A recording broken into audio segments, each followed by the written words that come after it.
Khayelitsha may be dry as a bone, but 47 meters down and it's another story altogether. A river of water flows that could bring much needed relief. Boreholes are the next step to mitigate the effects of the drought, but it may be too little too late for some within this local economy. The Masikane food garden provides jobs and organic vegetables to the community, but the drought has hit hard, and now jobs have been lost and the land sits largely barren. Only about 40% of this garden is productive. You can see for yourself. We can only use the tunnels, otherwise we can't use open gardens because water evaporates with the scarcity of water. And even the water underground is government controlled. You can't just use it as you wish. We've got to share those resources as well.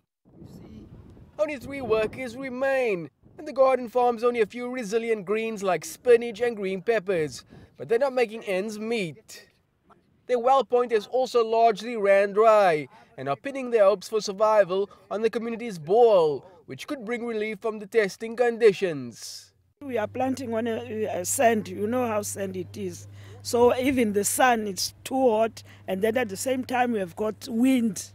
Yeah, so the borehole well does make a difference because we are not like other gardens. I've seen other gardens, there are no more planting now because there's no water. There are other areas in the local economy, though, that have shown resilience against the worst drought in over 100 years. Such as township tourism, where international visitors and local stakeholders have not let the drought affect their plans. At the moment, we have not heard of any tourists complaining about the scarcity of water. For such, we also have tourism-related companies who also provide water.